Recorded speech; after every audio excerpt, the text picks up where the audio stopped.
I want to take a look at a poem by Lewis Carroll today.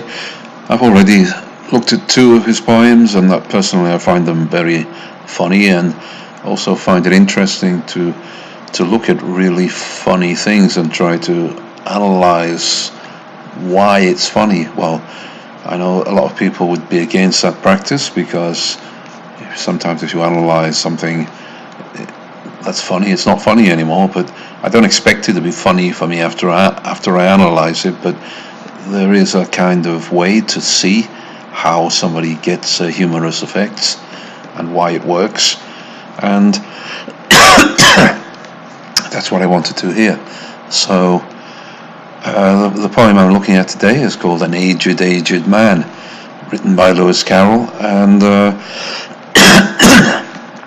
it's based on a poem by William Wordsworth, a poem called Resolution and Independence. An early form of that was the LEECH Gatherer, and the Lewis Carroll poem is more based on the LEECH Gatherer than the revised Resolution and Independence. So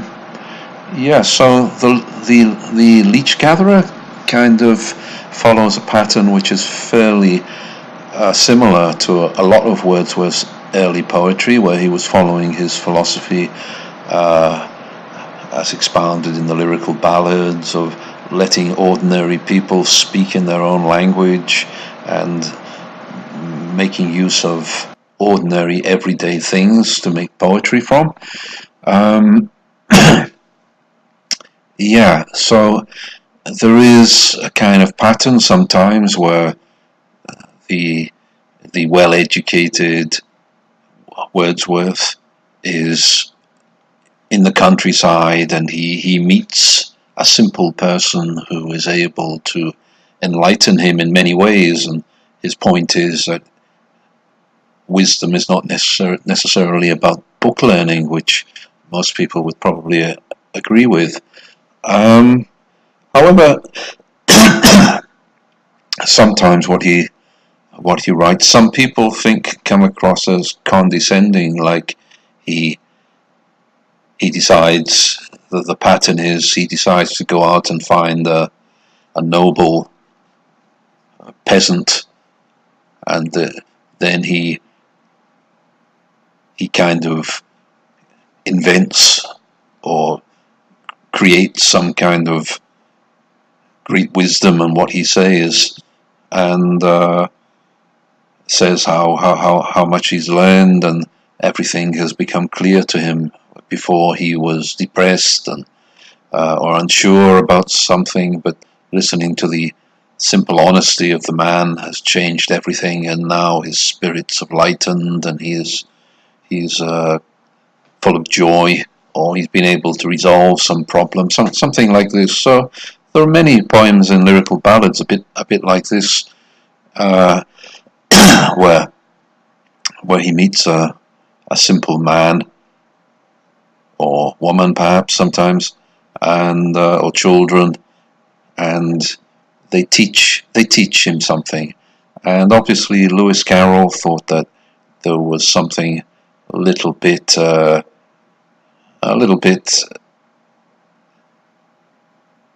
not entirely truthful about this. It's kind of arranged to some extent. Whether you agree with him or not is immaterial. He wrote a poem kind of based on this idea, which I think works quite well. It's not even necessary to think that Wordsworth was insincere. It's just that the suggestion can be made that perhaps there is some element of condescension in what he does, and the very suggestion makes it possible for someone like Lewis Carroll to write a poem like this. So I'm going to read all of the Lewis Carroll poem, but I think only some parts of the LEECH Gatherer, because it's very long and it's not really necessary to read all of it. It's a good poem, but it would be an analysis in itself to to examine that particular poem, and I'm not really looking at it for its quality as a poem, but just showing what Lewis Carroll based his own poem on. So let's take a look. Resolution and Independence, or the Leech Gatherer in its earlier form. Yeah, let's see. Where is it? Okay, the Leech Gatherer, yes. So it begins with the poet, Wordsworth presumably, on the moor in the countryside. There was a roaring in the wind all night. The rain came heavily and fell in floods. But now the sun is rising, calm and bright. The birds are singing in the distant woods.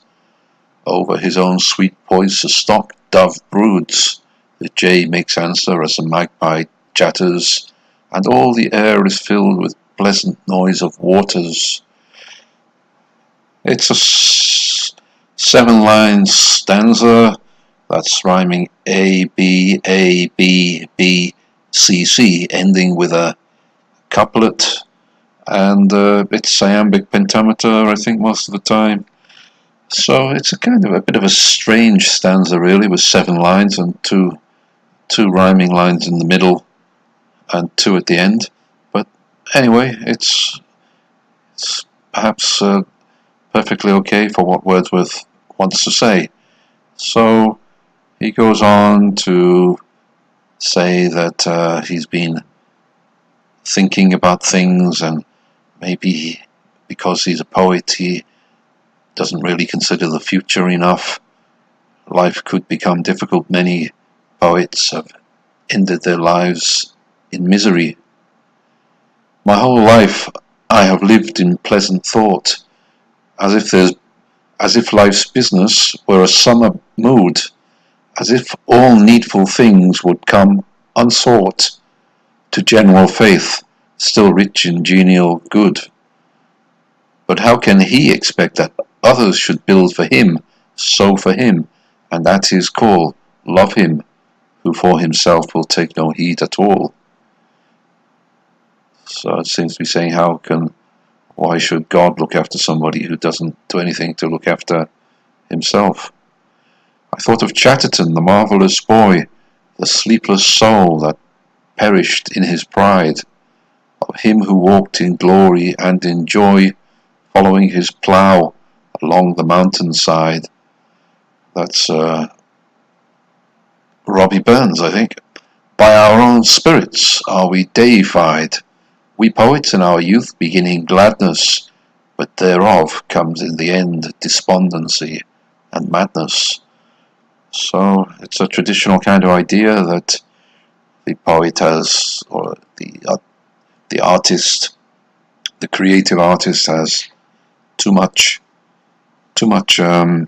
emotion in his or her nature, and kind of burns it up early and goes to an early death, usually in poverty or madness.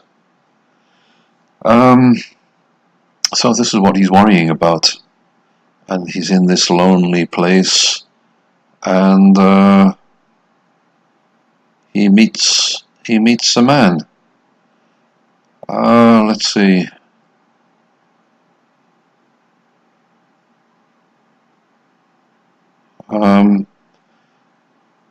So he says about the man, he seemed not all alive nor dead, nor all asleep. In his extreme old age, his body was bent double, feet and head coming together in life's pilgrimage, as if some dire constraint of pain or rage, of sickness felt by him in times long past, a more than human weight upon his frame had cast. Himself he propped his body, limbs, and face upon a long grey staff of shaven wood, and still as I drew near with gentle pace, upon the margin of that moorish flood, motionless as a cloud, the old man stood, that heareth not the loud winds when they call, and moveth all together if it move at all. So he watches him stirring the pond with a stick, and he asks himself what he's doing, and he says, and now a stranger's privilege I took, and drawing to his side, to him did say, this morning gives us promise of a glorious day. A gentle answer did the old man make, in courteous speech, which forth he solely drew, and him with further words I thus bespake, what occupation do you there pursue? This is a lonesome place for one like you. He answered, while a flash of mild surprise broke from the stable orbs of his yet vivid eyes. His words came feebly from a feeble chest, but each in solemn order followed each, with something of a lofty utterance dressed, choice word and measured phrase, above the reach of ordinary men, a stately speech, such as grave livers do in Scotland use, religious men who give to God and men their dues. He told that to these waters he had come to gather leeches, being old and poor, employment hazardous and wearisome, and he had many hardships to endure. From pond to pond he roamed, from moor to moor, housing, with God's good help, by choice or chance, and in this way he gains an honest maintenance.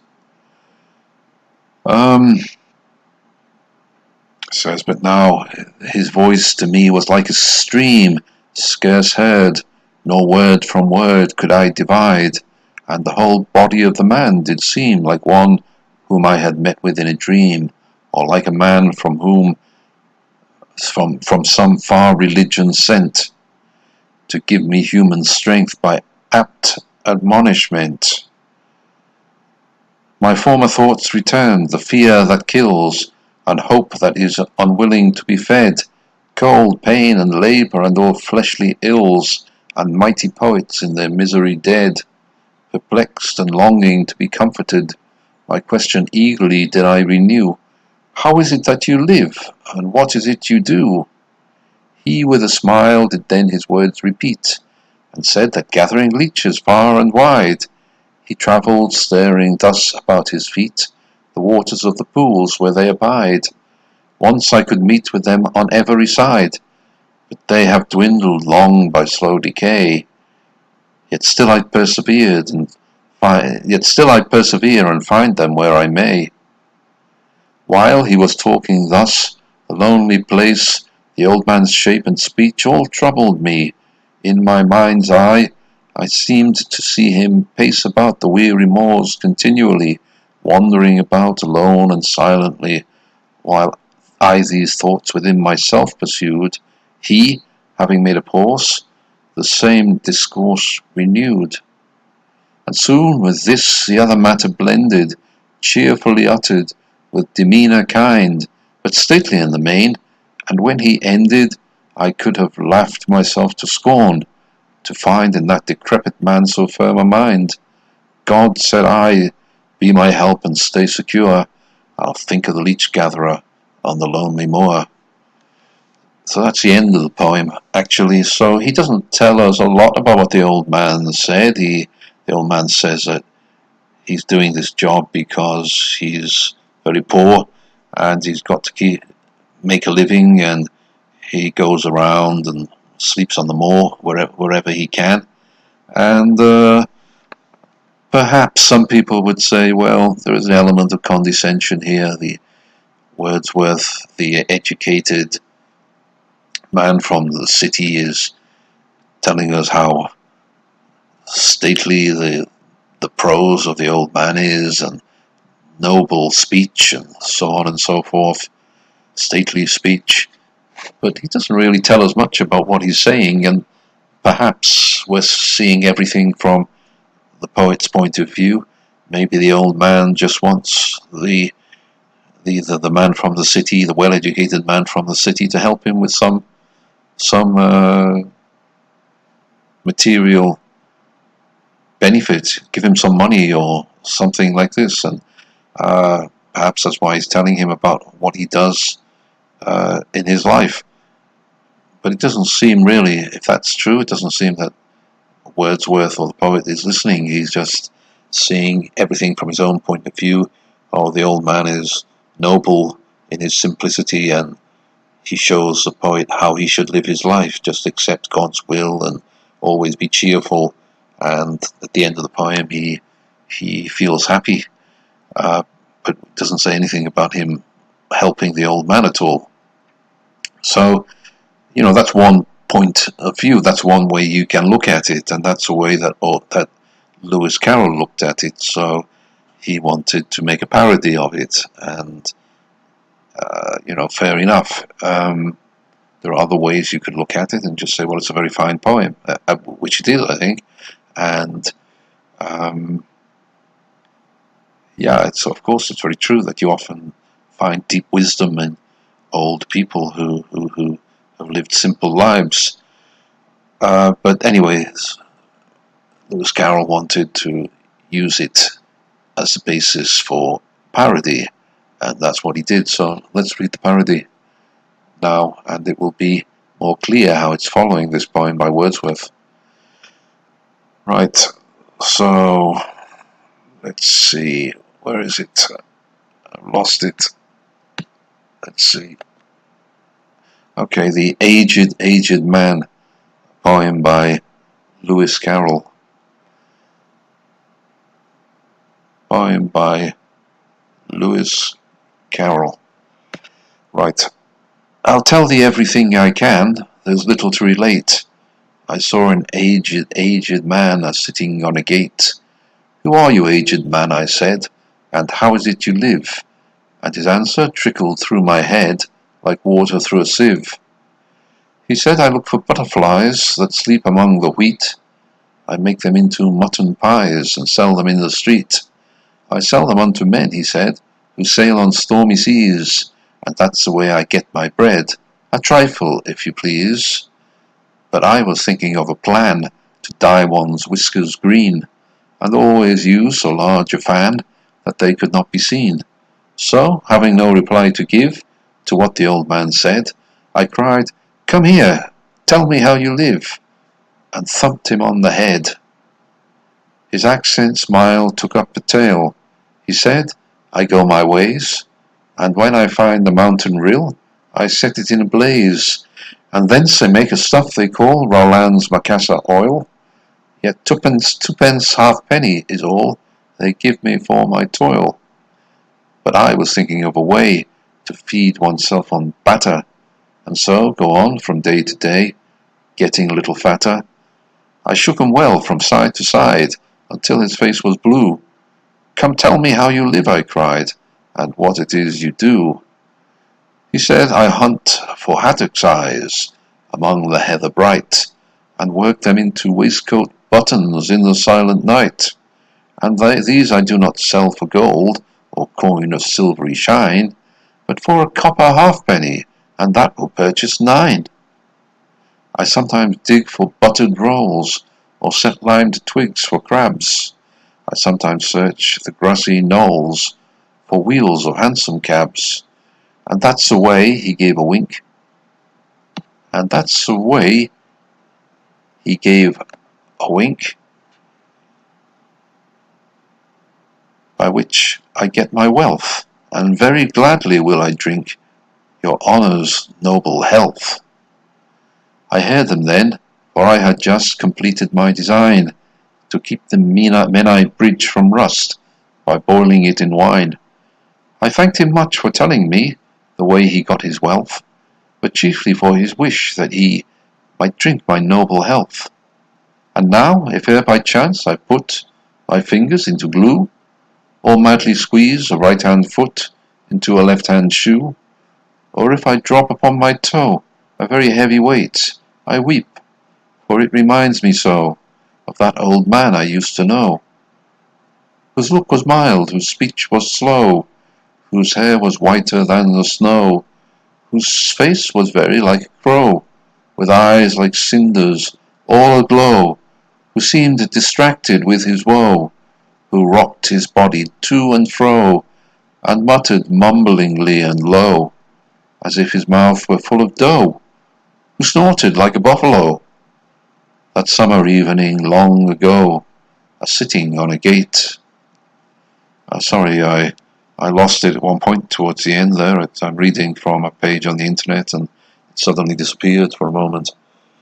Okay, so I think without me saying very much, it's pretty clear the relationship between those two poems, and Carroll really focuses on a couple of elements in the Wordsworth poem to extract humorous content. So Wordsworth in his poem doesn't really tell us a lot about what the old man actually said. He just tells us that it was very noble speech and made him feel better.